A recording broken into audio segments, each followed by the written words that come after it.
Welcome to Novara Live. I'm Moya Lothian-McLean, not Michael Walker, and I'm joined tonight by the incomparable Rivkah Brown. Hello, Moya. Good evening. Coming up on tonight's show, we will be looking at Jeremy Hunt's autumn statement. We're also going to bring you two stories about outrageous censorship over Palestine, and we'll be asking who gets the gas off the coast of Gaza. Israel has agreed to pause its relentless bombing of Gaza for 4 days to allow a hostage exchange to take place. Under the deal agreed last night, Hamas will hand over 50 women and children currently being held by them. In exchange, Israel will release 150 Palestinian women and children currently held in its prisons. Now, that's just a fraction of the 7,000 Palestinian political prisoners currently held by Israel, according to the prisoners' rights group Adamir. The pause may also be extended, with Israel agreeing to an extra day of no bombs for every 10 further hostages released by Hamas. According to a Hamas statement, Israel has also agreed to allow expanded deliveries of humanitarian aid. Up to 300 trucks will now be allowed in each day of the pause. But a quick reminder that prior to the 7th of October, Gaza received 500 trucks of aid per day. Israel and the US will also stop surveillance drone flights over southern Gaza and restrict them to just 6 hours per day over northern Gaza. Hamas has said the pause will begin at 10 a.m. local time tomorrow, but Israel has made it clear it's nowhere near the end of its campaign. This was IDF spokesperson Peter Lerner on Sky News earlier. If, by any miracle, all of the hostages are released over the next few days, will you still continue on with the war in Gaza after that? I'm not aware of any change in our operational directive. I don't think there's a decision not to dismantle and destroy Hamas as a governing authority. I think it's clear to everybody, every decent person, that understands the brutality of this organization, the mercilessness of this organization, that they can't be allowed to maintain control over Gaza. So our goals and the directives dictated to us by the government, I'm not aware of any change in that. I still believe, and I think we all need to understand and believe, Hamas have to go, and they have to go as soon as possible. And even while the deal was being discussed by Israeli politicians, the bombing continued, with at least 100 Palestinians killed overnight, according to Gaza's health authority. Many Palestinians displaced from the north have fled to the south for safety, but they haven't found it there. In the south of the Strip, the city of Khan Yunis has been bombed yet again. The strike reportedly targeted a residential compound made up of around 20 houses. Also in Khan Yunis, this horrifying drone footage shows around 100 killed Palestinians being buried in a mass grave. According to a health ministry spokesperson, the people being buried are unidentified. And he also said, quote, "All the cemeteries are full. We don't have a free grave." The next piece of footage is from Anadolu news agency, and it's even more upsetting, but it does show the full horror of Israel's attacks. This is the aftermath of an Israeli strike on Nusrat refugee camp in northern Gaza. Those are the legs of members of a single family, men, women, and children, all killed and buried beneath the rubble of their house, blown up in an airstrike. Horrific sights like this beg the question, is a 4-day pause to the bombs enough? But not much more has been done to secure a more lasting peace, and even just a pause appears to be causing anxiety in some circles. Politico has reported on the Biden administration's view of the deal. In their article, they include this disturbing paragraph. The administration remains wary about Netanyahu's endgame and seeming lack of a plan for what to do once Hamas is defeated. There was no sense that the pause would turn into a lengthier ceasefire, a senior administration official said. And there was some concern in the administration about an unintended consequence of the pause, that it would allow journalists broader access to Gaza and the opportunity to further illuminate the devastation there and turn public opinion on Israel. Yes, you heard that right. Some in the Biden administration are concerned that a pause will mean more people will find out how brutally Israel is treating civilians in Gaza. Perhaps instead, American authorities should be worried about the journalists who are getting killed in the territory. The conflict is now the deadliest on record for journalists, according to the Committee to Protect Journalists. 53 reporters at the time of airing have now been killed in Gaza. That is 9 journalists killed every single week since the 7th of October. Rivkah, what did you make of this ceasefire that's really just a pause? I think it's exactly that, Moya, that what's being described as a ceasefire really is something much more disappointing than that, which is a temporary cessation of hostilities, primarily for the purpose of providing humanitarian aid, basically a humanitarian pause by a different name. I suppose the only difference is that hopefully the negotiations brokered by Qatar between Hamas and Israel will continue during this ceasefire with the hopes that it will build more momentum. I think the problem is, I think what I'm concerned about isn't, so much partly what the Biden administration says about journalists being allowed into the region to see the devastation that's gone on, but also that Israel will use this 4-day pause to regain control of the narrative of what's happening in Gaza, to reassert its status as the most moral army in the world. Because look, we're allowing 300 trucks a day. Maybe it's not the 500 we used to allow in, but it's more than the 10 or 20 that we were allowing until now. We're allowing civilians to leave Gaza. We're facilitating the forcible movement on displacement of tens of thousands of people. We're at least going to have a bloodless, or we're at least going to have a less brutal second Nakba. So I think that there's a challenge here, in that Israel could see this 4-day pause as an opportunity to reassert its reputation on the international stage without having to actually commit to a permanent cessation of hostilities, which is something that is still hugely controversial within Israel. I think, the proposition of a permanent ceasefire is something that the Israeli public, despite the entreaties of the desperate families of the 240 hostages held by Hamas, most of the Israeli public still wants a continuation of the military operation in Gaza and, the supposed complete decapitation of Hamas, which we know is not, is probably not possible because of the nature of the organization. Many of its leaders are not in Gaza, many of them are abroad, but also because the nature of guerrilla warfare is that the fighters disappear into the civilian population, meaning that any kind of serious destruction of Hamas's military capabilities requires the enormous a mass scale killing of civilians. I think what's perhaps interesting, though, to note as a maybe more kind of optimistic, on a more optimistic note, is that international pressure does work. We talk about this concept of Israel operating 2 clocks. One clock is the clock of the military operation. How long do we need to to deplete Hamas's military capabilities? How long do we need to achieve our military aims? And then the diplomatic clock. How long do we have before the world turns against us? It turns out that it's about 2 months. And, Israel's getting to a point now where not only its conventional sort of enemies, but also its historic allies in the West, such as France and sort of other Western nations, and of course, international bodies like the UN, are turning en masse against the country, not to mention the enormous opposition that Israel is facing privately from the US, which is supposedly, takes an approach of bear hugging its allies, sort of publicly saying that it supports it, but privately, particularly after the deaths of, over 10,000, I think it's 13,000 Palestinians now, will be saying, look, there's not a long, that you don't have long before we can't publicly support you anymore. Everything will depend basically on how Israel treats this ceasefire. Does it treat it as a way of kind of rapidly reframing the narrative before it kind of continues as planned? Or does it take this opportunity as an off-ramp away from further hostilities, continue engaging, kind of negotiating with Hamas? And that's the important thing.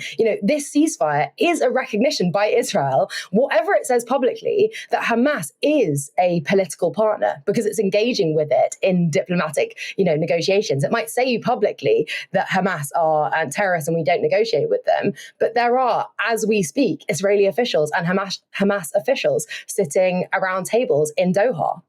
Chancellor Jeremy Hunt has presented his autumn statement to the House of Commons. Its contents had been widely briefed beforehand, so there weren't many surprises, in a spending plan that was friendly to business and workers but cruel to those on benefits.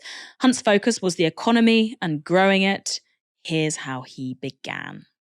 In today's autumn statement for growth, our choice is not big government, high spending and high tax, because we know that leads to less growth, not more. Instead, we reduce debt, cut taxes and reward work. We deliver world-class education. We build domestic sustainable energy. And we back British business with 110 growth measures. Don't worry, I'm not going to go through them all. But, well, I will if you like. But in summary, Mr. Speaker, they remove planning red tape, they speed up access to the national grid, they support entrepreneurs raising capital, they get behind our fastest growing industries, they unlock foreign direct investment, they boost productivity, they reform welfare, they level up opportunity to every corner of the country, and they cut business taxes. So, tax cuts and lower debt promised there, except not really. Among the measures affecting ordinary workers, Hunt announced this. Today, Mr. Speaker, I'm going to cut the main 12% rate of employee national insurance. If I cut it by 1 percentage point to 11%, that would be an extra £225 in the pockets of the average worker every year. But instead, I'm going to go further and cut the main rate of employee national insurance by 2 percentage points from 12% to 10%. That change will help 27 million people. It means someone on the average salary of £35,000 will save over £450. For the average nurse, it's a saving of £520. For the typical police officer, a saving of £630 every single year. And Mr. Speaker, I would normally bring in a measure like this from the start of the new tax year in April. But instead, tomorrow, I'm introducing urgent legislation to bring it in from January the 6th. So people can see the benefit in their payslips. God, I hate seeing them all sitting there and jeering. Ugh. Anyway, that cut to national insurance, as well as other cuts to business taxes, is being paid for by the same high level of inflation that's made so much of your money worth so much less. In its assessment of Hunt's statement, the Office for Budget Responsibility said this. Higher inflation boosts tax revenues, but also welfare benefits, while higher interest rates push up debt servicing. But because departmental spending is left largely unchanged, this delivers a net fiscal windfall of £27 billion. The Chancellor spends virtually all of this on a 2p cut in NIC's permanent tax relief for business investment and further welfare reforms, leaving debt falling by a narrow margin in 5 years. I think it's quite interesting to note the departmental spending has not changed. National insurance sounds like a tax cut, but it isn't really. That's because freezes to income tax thresholds means people will be paying more income tax on their earnings. That's called fiscal drag, with the OBR saying this. By 2028 to 2029, frozen thresholds result in nearly 4 million additional workers paying income tax, 3 million more move to the higher rate, and 400,000 more paying the additional rate. Meanwhile, catch my next show at the Glory under the name Fiscal Drag. Also, despite claiming to have lowered taxes, Hunt's autumn statement hasn't really touched the tax burden on workers. This graph shows taxes as a share of GDP. GDP. The right-hand side looks at what's happened since 2010 and what's set to happen going into 2028. The solid blue line shows that in 2028, tax will be 37.7% of GDP, the highest it's been since 1948. And according to the OBR, most of that increase is due to income tax going up, although they're not the most reliable quango in the book. Other announcements for workers included a 10% rise in the living wage, as well as lowering its age threshold from 23 to 21. Younger workers will also see an increase in the minimum wage, with those aged 18 to 21 seeing an increase of £1.11 per hour.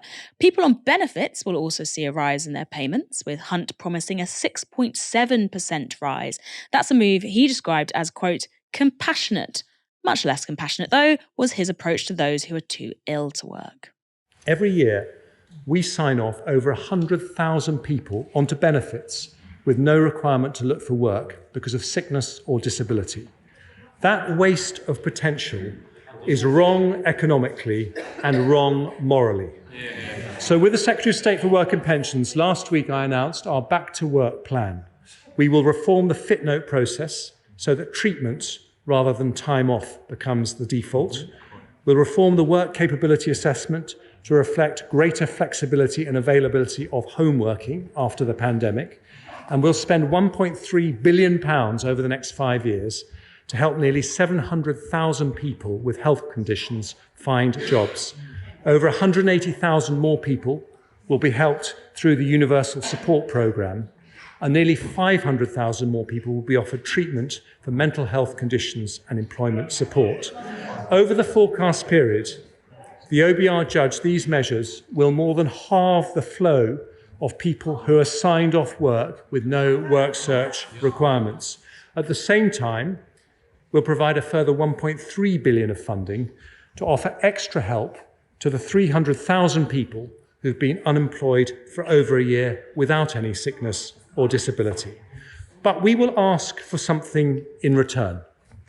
If after 18 months of intensive support, job seekers have not found a job, we'll roll out a programme requiring them to take part in mandatory work placement to increase their skills and improve their employability. And if they choose not to engage with the work search process for 6 months, we will close their case and stop their benefits.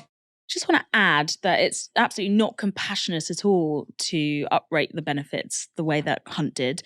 It's simply moving them in line with inflation. And worse than that, the government weren't even going to do it to the rate of 6.7, which is October 2022's inflation rate. They actually wanted to pin it originally on September 2022's inflation rate, which would be only a 4.6% rise in benefits and would have represented a $3 billion cut. They got enough pushback and the fact that it would damage so many people that they didn't do that in the end. But to describe it as compassionate, a compassionate move when benefits in real terms have already been being cut by millions is bonkers. So do not believe the hype that Jeremy Hunt is surrounding and the narrative he's surrounding his autumn statement with. Those were pretty punitive measures. And at the moment, benefits claimants already have to look for work or face sanctions, including cuts to their payments. But under Hunt's new plan, benefits will be entirely withdrawn, leaving people who are already struggling, going into free fall, into deeper poverty. The long-term sick and disabled will also be pressurised back into the workplace with tougher workplace capability assessments. That's a procedure already widely thought of, I will actually say widely is, demeaning, dehumanising and often cruel. But for the Tories, it's a much safer bet than asking why more people are off sick than in previous decades. That's because the answer to that question would involve taking a look at their record. 13 years of austerity, underfunding of the NHS, housing crisis, and a completely incompetent approach to handling a global pandemic. Now, earlier today, I spoke to economist Grace Blakely, and I began by asking her for her take on the autumn statement. Honestly, it felt like being back in 2010. It is kind of mad the way that this Conservative government has basically gone back to the just completely and utterly discredited austerian orthodoxy that we were brought by David Cameron and George Osborne.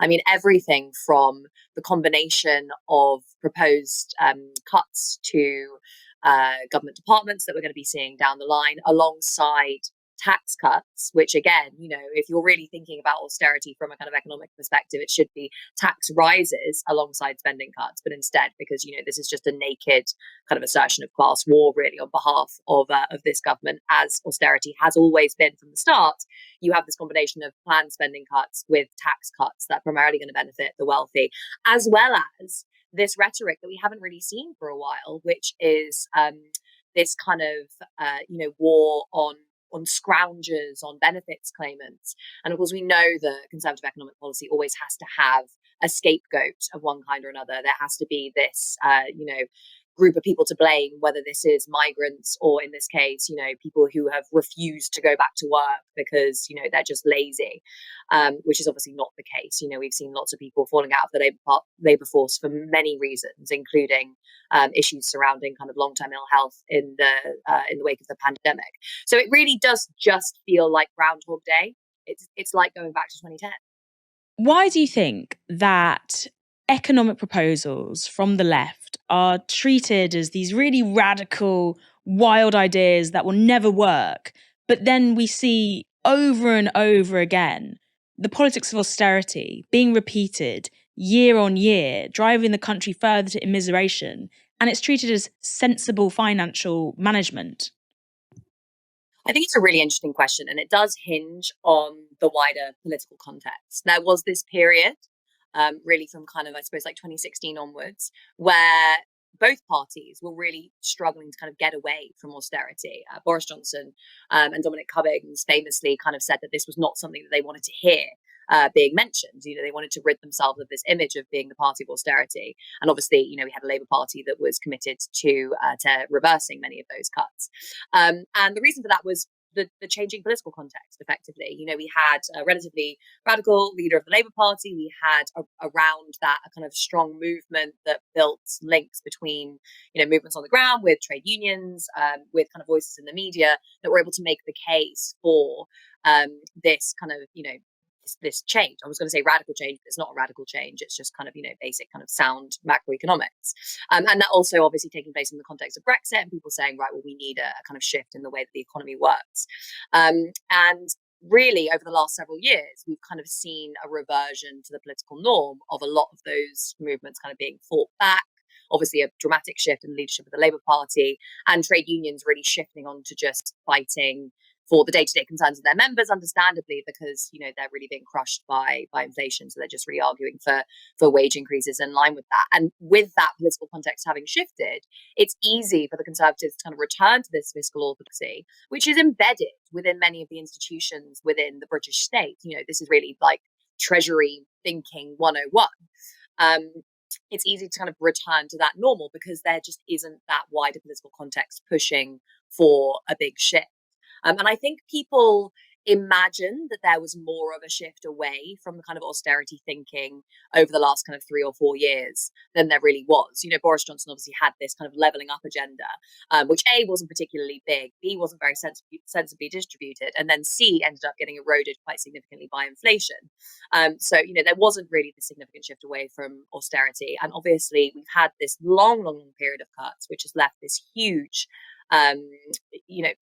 it's created horror basically in many of our public services that will require a huge amount of commitment and money to reverse over an extended period of time. So it kind of feels like the Tories can say, right, okay, well, we've had this period of generosity under Boris Johnson, and now we're reverting to tax cuts for the rich and to spending cuts for everyone else because we spent so much money giving everyone loads of money during the pandemic and wasn't that nice. Whereas actually the vast majority of the money that was distributed by the state ended up in the hands of big businesses or landlords or banks or whatever.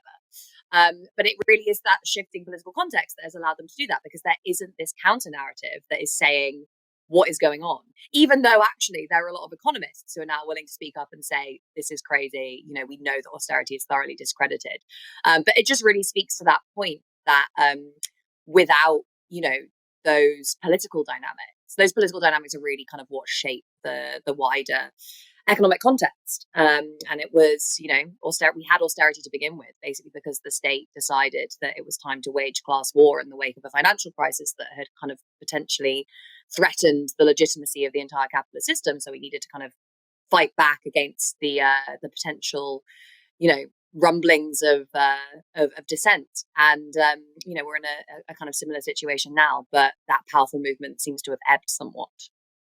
Belt tightening until it becomes a noose around our neck. Let's try and finish on maybe some good news. Living wages going up. The Chancellor says this will benefit 3 million workers. Is this accurate? Should I be popping a very small bottle of champagne? Hardly. This really reminds me, and George Osborne obviously tried to do the same thing. It reminds me of a quote from Nikos Palantzas, who's a Greek Marxist theorist of the state. And he talks about how the ruling class kind of organizes itself within state institutions and comes to kind of cohere as a class that is conscious of its own interests.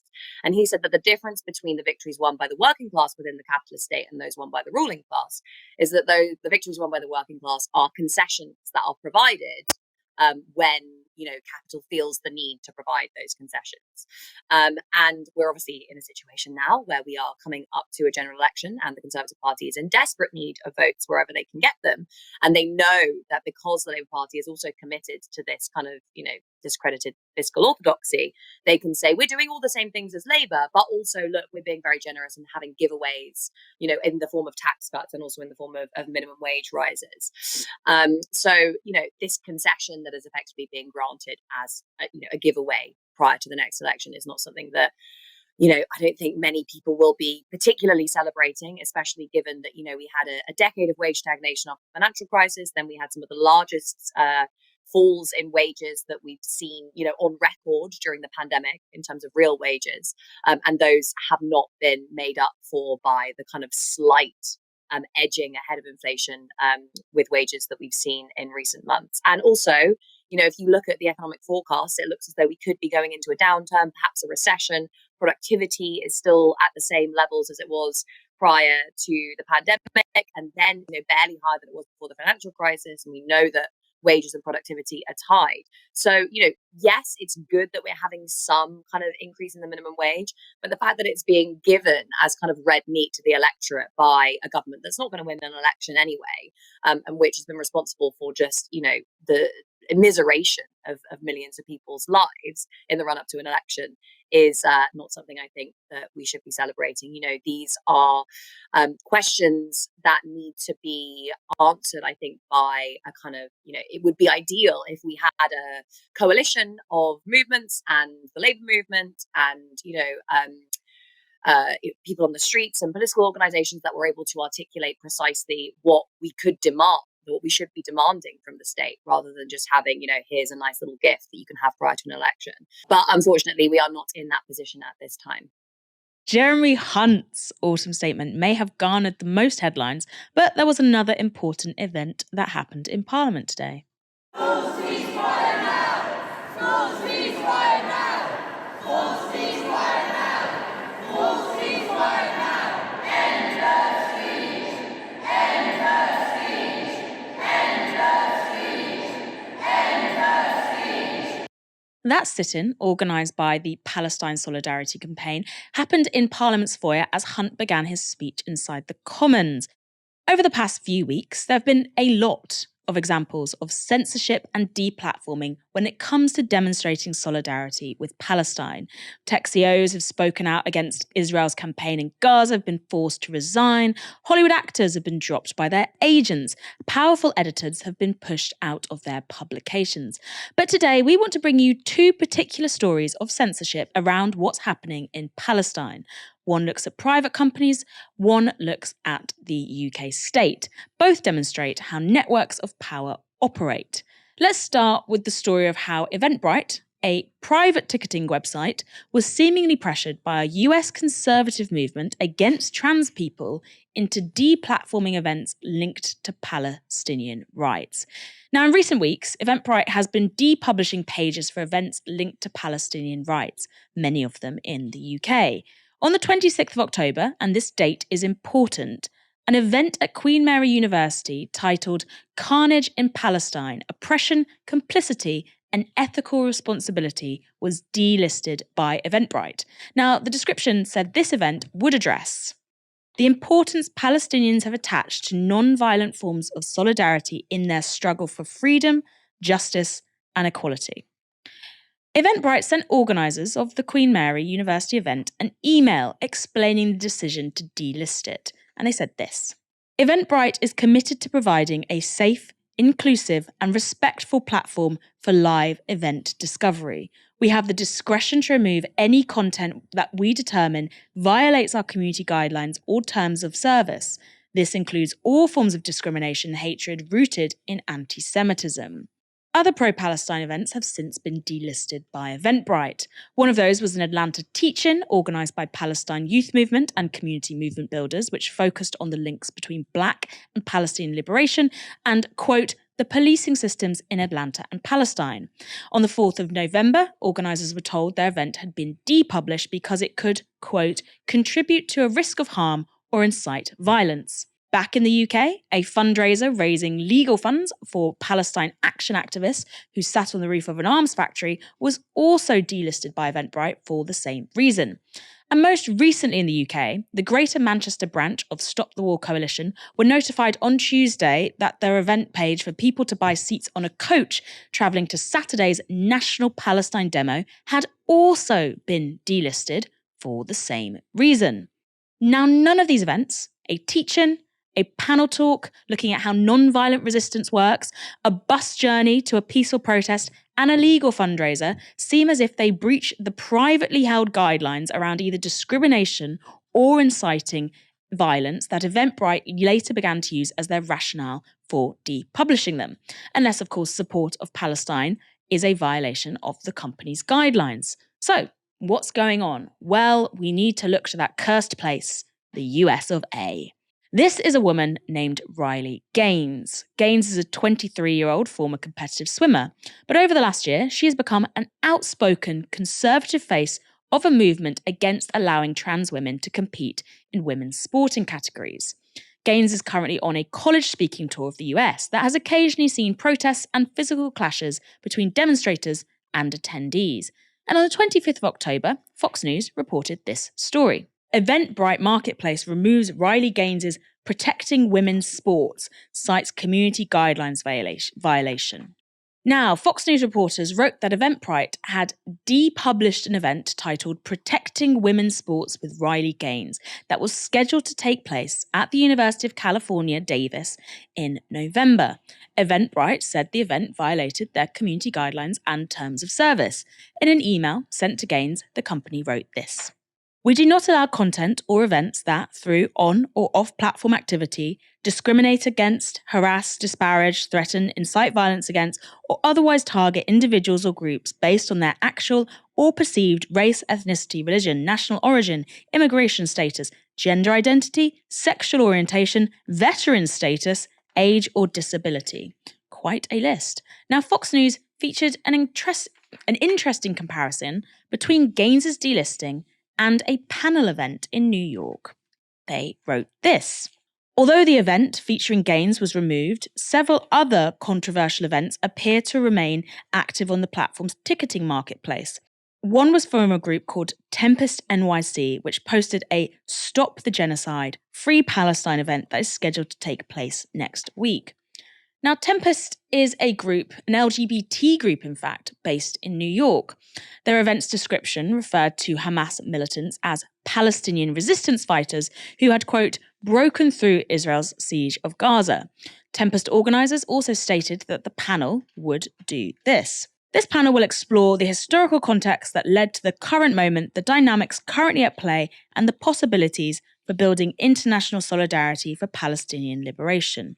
Now, we know the framing of Hamas as resistance fighters has become a huge point of contention and can really offend some people. But the panel does not seem to break Eventbrite's guidelines or US federal laws which prescribe material support for designated foreign terrorist organizations, which Hamas is in America, and that material support is considered financial or with other resources.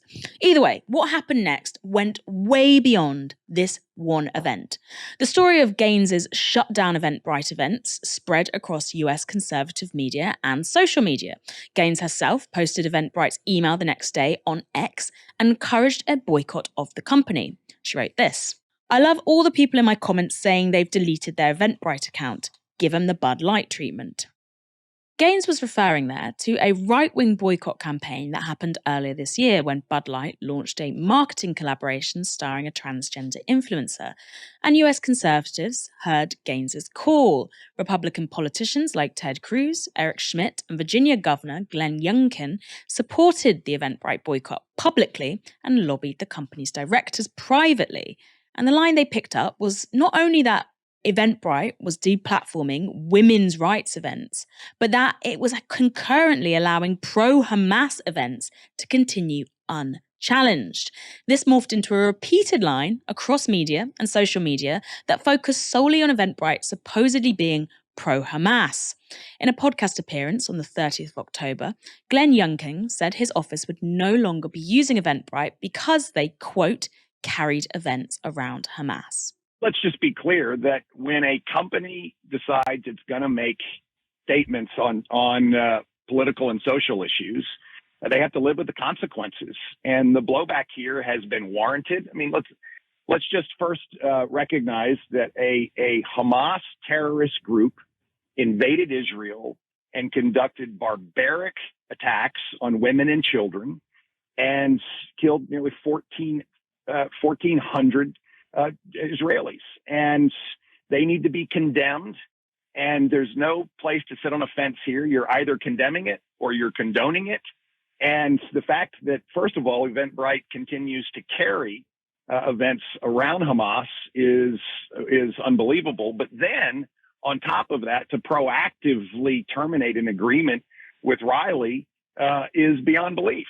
And to say that they are trying to protect some group in one and not the other, I think results in the kind of action that I've taken. And as governor, I have told our political committee that we will no longer use Eventbrite. The governor's office is no longer using Eventbrite. And I would ask your listeners, do not respond or RSVP to an invitation from Eventbrite. Just stop using them. On top of that, to proactively terminate an agreement with Riley is beyond belief. And to say that they are trying to protect some group in one and not the other, I think results in the kind of action that I've taken. And as governor, I have told our political committee that we will no longer use Eventbrite.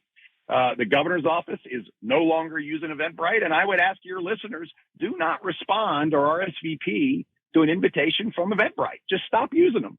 Never mind that there were no Hamas-related events on Eventbrite produced as evidence of this claim, US conservative media instead seized on any event linked to Palestine. Indeed, they repeatedly cited the UK Queen Mary University event as an example of other pro-Hamas listings that Eventbrite was supposedly allowing on the site.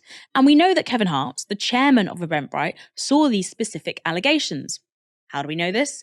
Because on the 26th of October, he responded publicly to a conservative news site called Outkick that was saying Eventbrite carried pro-Hamas events. Now, Hart wrote this: "I am the co-founder and chairman of Eventbrite, and to accuse Eventbrite of being pro-Hamas is egregious and moronic. How could you make an unsubstantiated slander that I support these genocidal maniacs? Please go fuck yourself." The last comment represents the individual views of Kevin and not that of Eventbrite, etc., etc., etc. But that very same day, the Queen Mary University event organisers received notice that their panel listing had been pulled down. And since then, the other pro-Palestine events we have highlighted have received the same treatment. So, anti-trans campaigners morph their cause into one that impacts Palestine solidarity events. Rivkah, what do you make of this story? Well, I think it's kind of amusing the way that Fox News presents the injustice that's facing, Gaines events cancellation. It's sort of like, our hateful event isn't allowed, but yours is. Like, it's just it's such a self-own.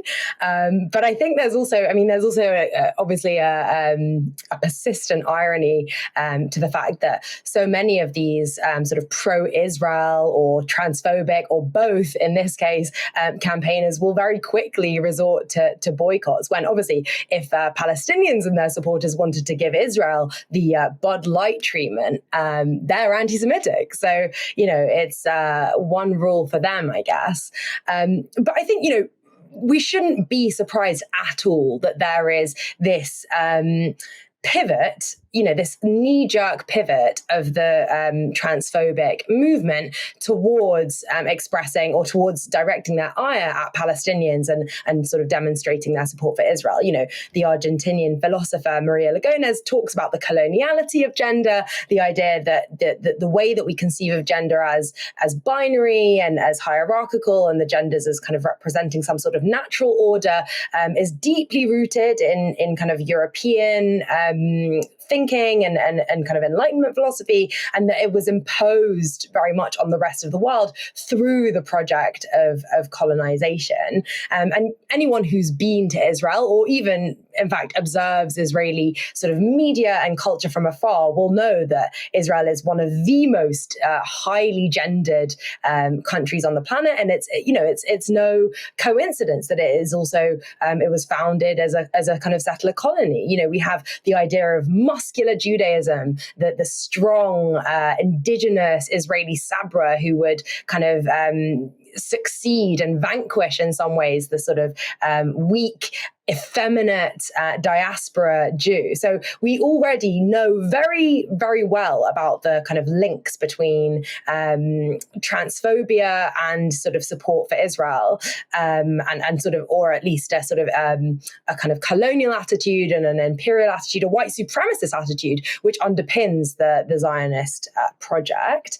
But I think what's really also telling here is how vastly different the standards of acceptable speech are for supporters of Palestinians and transphobes, frankly.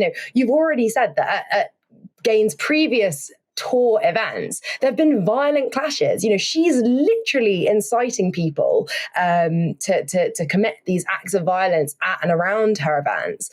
Whilst in the case of the Palestinian events you cited, we're talking about academic discussions of Palestine and Israel and a sort of 75-year occupation and or a sort of half-century occupation and the relationship between Hamas and the Palestinian civilian. These are such extrapolated academic kind of milquetoast events. In the best possible way, they're very important, versus these hate rallies that we're talking about. There's no comparison between them, and yet they're being kind of brought onto a level by this insane moral panic that not only flattens all types of solidarity with Palestine or even academic inquiry into Palestine, but also equates all of that with the kind of violence that's been committed by Hamas. By actually having a campus event about Palestine, you're raping babies. That's what you're doing. It's an absolutely hysterical level of moral panic that I don't think I've seen with anything else in my lifetime. Perhaps trans issues is a good example of where I have perhaps seen something comparable.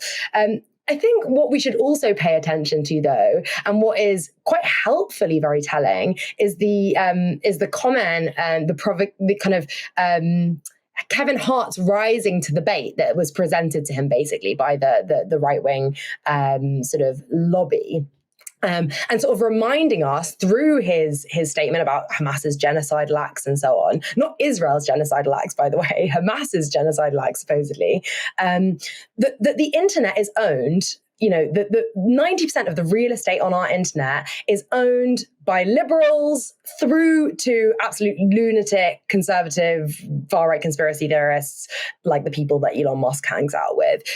Facebook, Instagram, Twitter, now X, have long cracked down on Palestinian speech. We've seen shadow banning. 2021, we saw, Facebook being found in an independent review to have over-moderated content in Arabic, not just pro-Palestinian content, just Arabic content, and under-moderated content in Hebrew. This is not a new phenomenon, the idea of Palestinian speech being policed very heavily by these platforms. And the reason is that they're being run by people like Kevin Hart, who's shown his colors through the way that he's described the Hamas attack, or the way he hasn't described Israel's response to it, we should say. Zuckerberg put out a very similar statement about how he stands with Israel. The CEO of Alphabet, Sundar Pichai, put out something very, very similar on the 11th of October.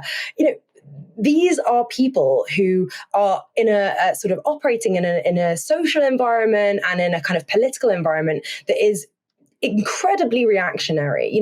The people that have the ear of these CEOs, of the Zuckerbergs, of the Musks, of the Pichais, are people like the Anti-Defamation League, who we know are an extremely right-wing sort of anti-Semitism group. People like the Center for Countering Digital Hate, again, run by a bunch of incredibly right-wing, they would sort of say center-right liberals, people with a lot of influence actually in the sort of Starmer leadership. And so, we only have to think about who is making the decisions here to understand perfectly well how it is that, these kind of academic talking shops are being treated as if they were on the same level as the Operation Al-Aqsa flood. This is the kind of water that they're swimming in. These people aren't these people are not only not sympathetic with the left, they're entirely ignorant of kind of the Palestinian cause, of racial theory and politics, which is also why so many of their policies, by the way, kind of create this very flattening sort of policing of hate, as if all hate were created equal, as if, a Palestinian expressing hatred towards Israelis were the same thing as a cis woman expressing hatred for trans women.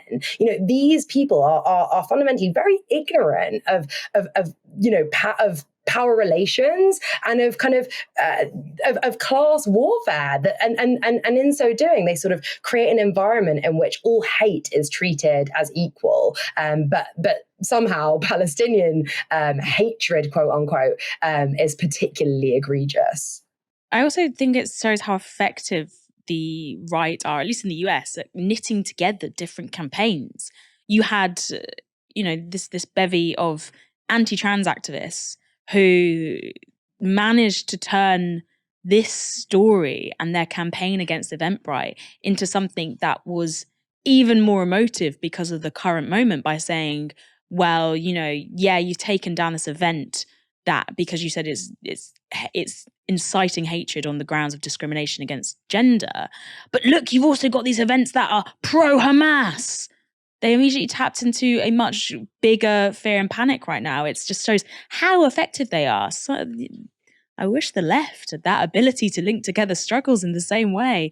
But it's not just private companies censoring anything related to Palestine, because investigative outlet Declassified UK published this story on Monday. UK government blocks MP questions about Gaza-related activity at its Cyprus base. Exclusive. Ministry of Defence takes extraordinary step of censoring all requests for information by MPs about RAF Akrotiri on Cyprus, which Declassified has reported is facilitating arms supplies to Israel's war on Gaza. Now, Declassified's reporting found that the British government has blocked MPs from asking about activity at a giant British airbase in Cyprus, and also what military support the UK is providing to Israel. Kenny Macaskill, Albert MP for East Lothian, told Declassified he put forward several parliamentary questions, one asking about the military support we're giving to Israel and the role of RAF Akrotiri in the supply of that military equipment. In response, he received this. Your question has been queried because it is subject to a block by government. The Ministry of Defence has stated it will not comment on operational matters at this base. This is apparently, quote, highly unusual. Macaskill said he had never had such a block on his parliamentary questions before, and Declassified's previous work has found that the RAF has made over 30 military transport flights to Tel Aviv since the 7th of October. The Ministry of Defence has refused to provide any detail of cargo or personnel on those flights to Declassified. Does the British public not have a right to know how their tax money is being spent on military campaigns? A permanent ceasefire in Gaza has not been agreed upon yet, but that hasn't stopped its natural assets already being further carved up by world powers, because Gaza is home to gas. A lot of it. In 1999, a 1 trillion cubic metre natural gas field was discovered off the coast of Gaza. Plans to develop it over the years have stalled. In 2003, for example, Israeli Prime Minister Ariel Sharon vetoed a deal with British Gas to supply the country with natural gas, because British Gas was developing the field on behalf of the Palestinian Authority. That deal would have seen the Palestinian economy receive around £31 million a year. But Sharon ruled it out, saying the money could be used to support terrorism on the Palestinian side, despite assurances that all revenues for Palestine would go through an account audited by the international community. But that gas is still there. Most recently, in June 2023, Israeli Prime Minister Benjamin Netanyahu announced a 3-way deal with Egypt and the Palestinian Authority in the West Bank to develop the Gaza gas field. These negotiations were overseen by America. Who else? You might be asking, how can Israel greenlight development of gas it doesn't own? It's a great question, but they did. And under the proposed deal, both Cairo and Tel Aviv would manage Gaza's gas supply. The New Arab reported at the time that the Palestinian Authority in the West Bank would receive part of the revenues. However, Hamas, which governs the territory the gas is actually in, would not be, quote, allowed to benefit from the economic profits until resolving the issues of the 4 Israeli captives in Gaza since 2014. Now, Israeli authorities claimed at the time the deal would further Gaza's economic development. They noticeably failed to say which occupying power had been stifling such economic development for the past 16 or 56 years.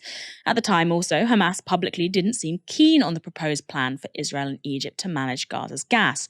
This is what Ismaili Radwan, a Hamas media spokesperson, told the New Arab in June. Gaza's gas is owned by all Palestinians in Gaza, and they alone have the right to invest in it.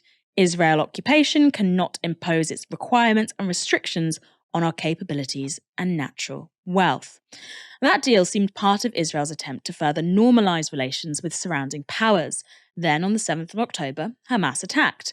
Just 23 days later, Israel announced it had awarded 12 new gas exploration licenses around its existing Leviathan oil field in the East Mediterranean Sea, which, of course, is off the coast of Gaza.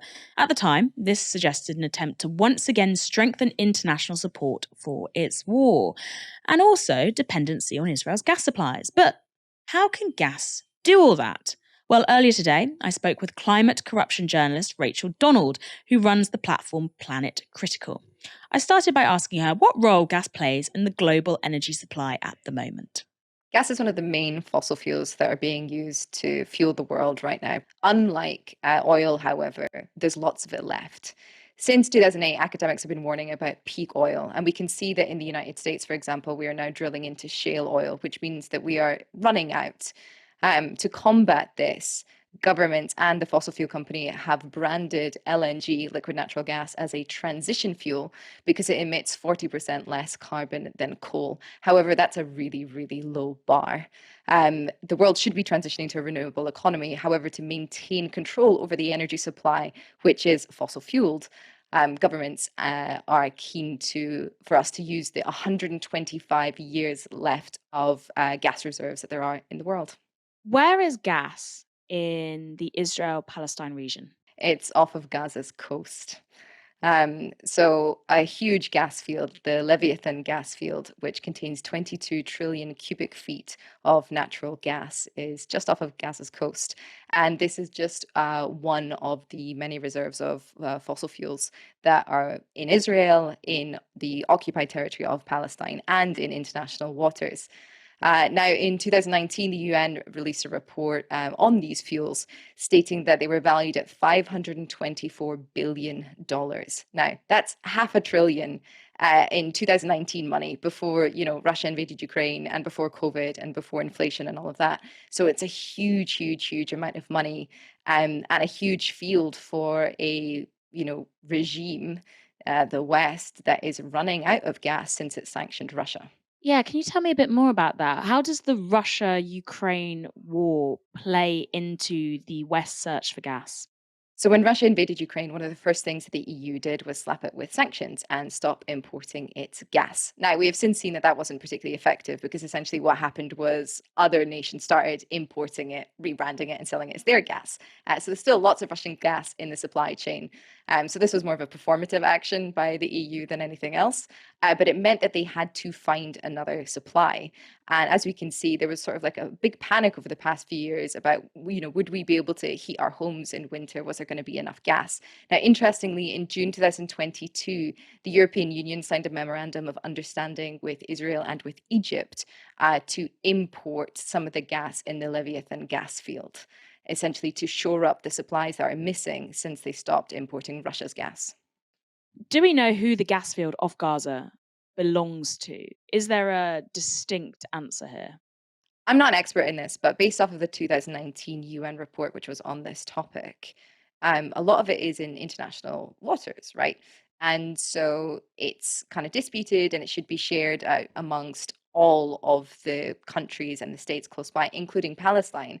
And interestingly, the UN report does state that Israel has only existed since 1948, whereas the Palestinian people have been there for a long time. It literally says that in black and white. And so they have a sort of heritage, an inheritance to this gas.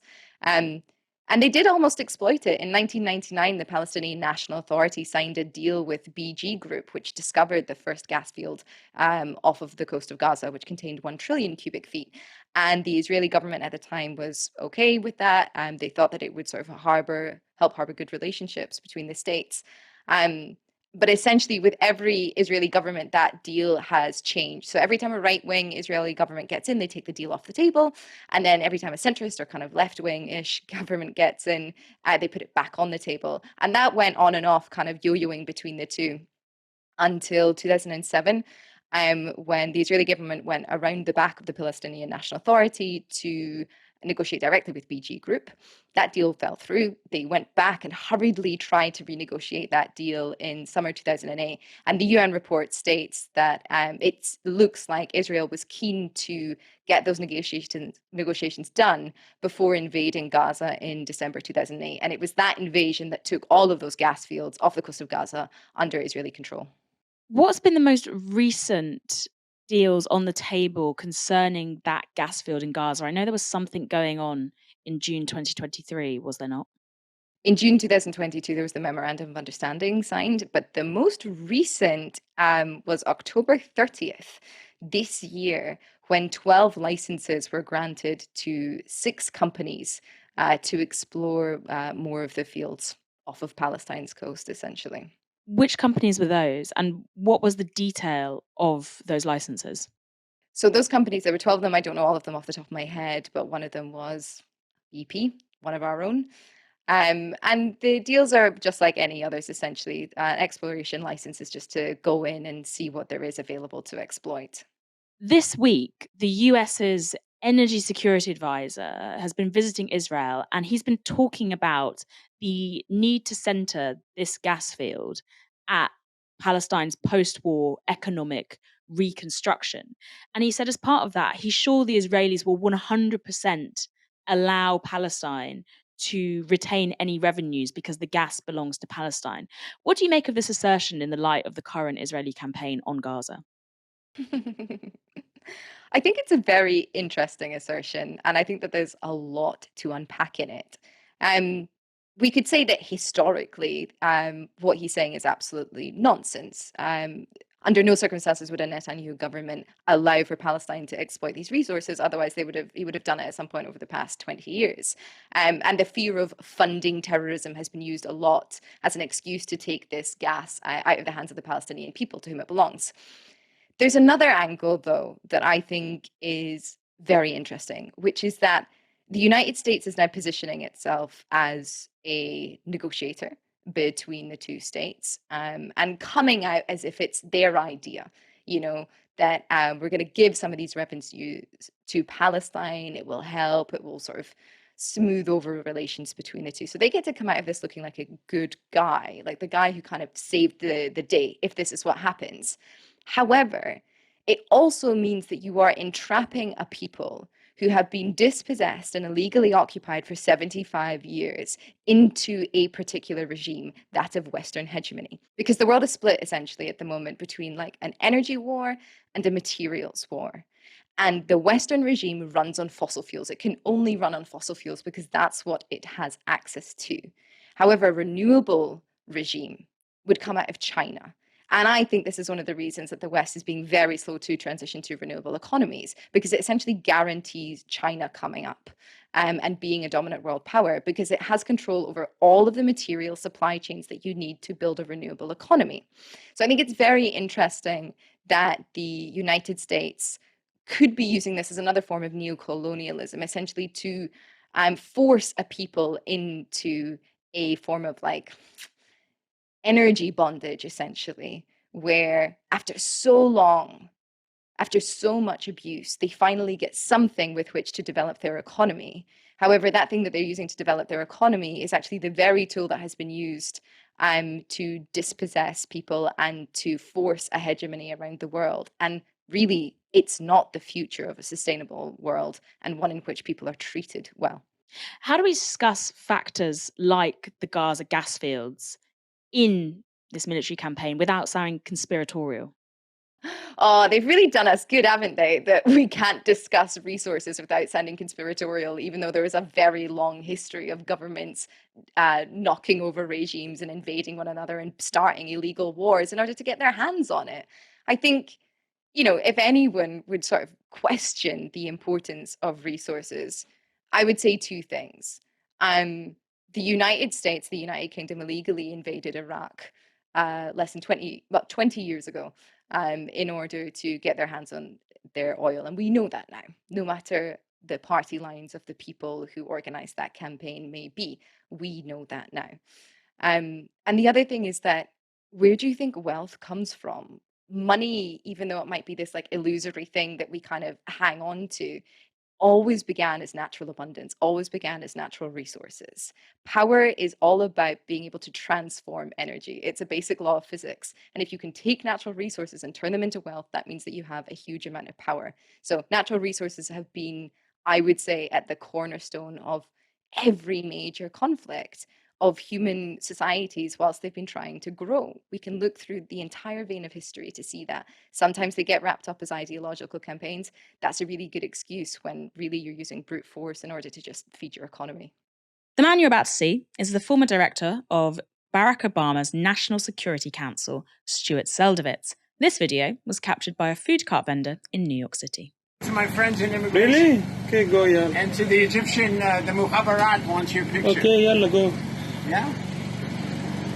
You know the Mukhabarat? The Mukhabarat. No, I don't know. You don't know? I don't speak English. No? Yeah, go, The yalla. Mukhabarat in Egypt will get your parents. Go. Does your yeah. father like his fingernails? They'll take them out one by one. يلا روح منين يلا go yeah. Why should I go? Why should I go? Tell me why I should go. I'm standing here. I'm an American. I have free. It's a free country. It's not like Egypt.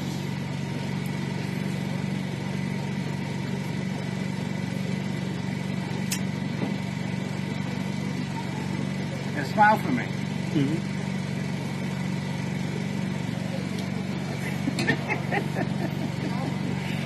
Did you rape your daughter like Muhammad did? Did you rape your daughter like Muhammad? I don't speak English. You only speak English? No English, no. You don't speak English? Yes. All right. Well, that just shows how ignorant you are. One vile tack didn't seem to be enough for Seldovitz, who also served as Deputy Director of the US State Department's Office of Israel and Palestinian Affairs from 1999 to 2003. This is what he said on a separate visit to the food cart.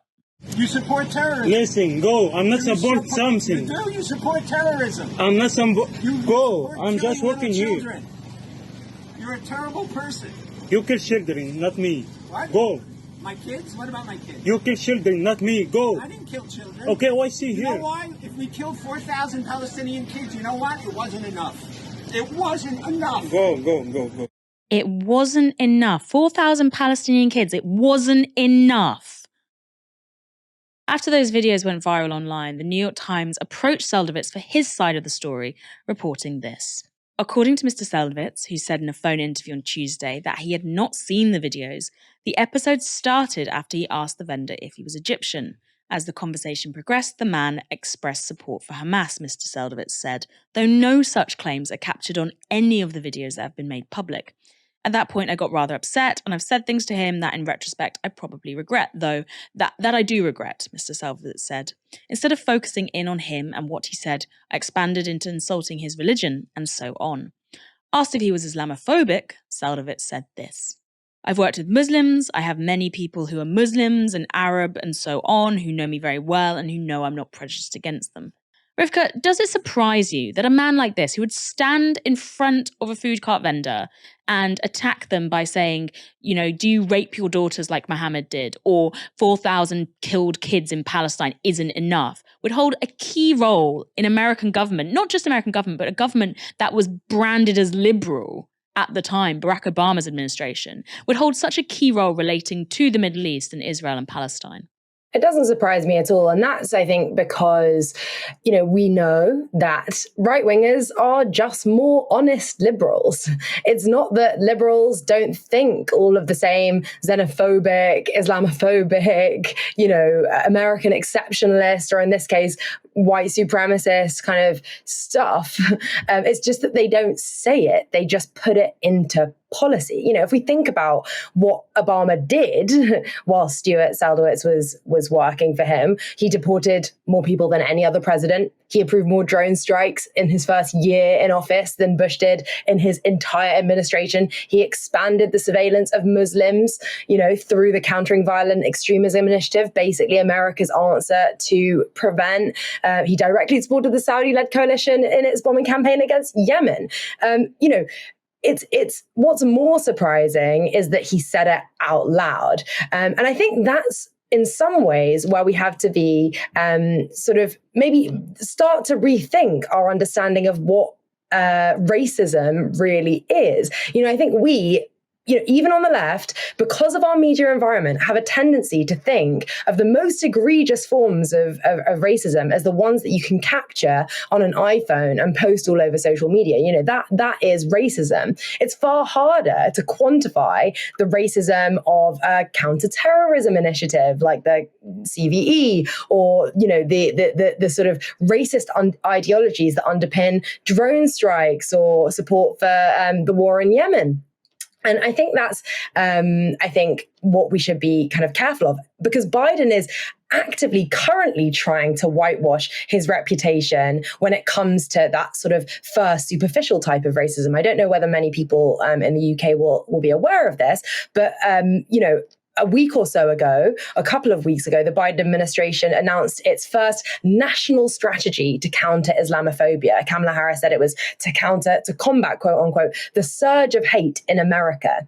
And so this, I think, is exactly the kind of, you know, whilst on the one hand, someone like Stuart Seldowitz appears to be demonstrating that kind of violent Islamophobic belief, we should really be wary of thinking all we need to do is get rid of this kind of Islamophobic street level abuse. You know, we've already seen Muslim groups in the US saying that these kinds of anti-Islamophobia campaigns are just kind of whitewashing of an administration which fundamentally supports the Israeli endeavor of genocide, which is a fundamentally racist endeavor. And the US supports it because of its notion of what Israel represents as an outpost of European power in the Middle East. And so I think what this episode shows us is that we're very drawn to, in our media environment,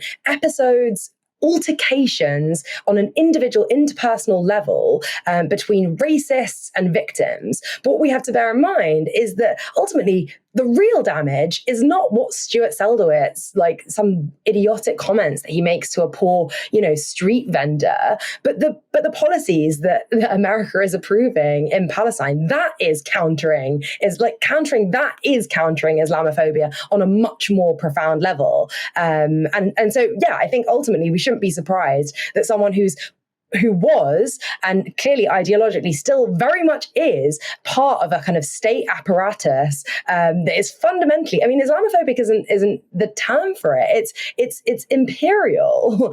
It's neo-imperial.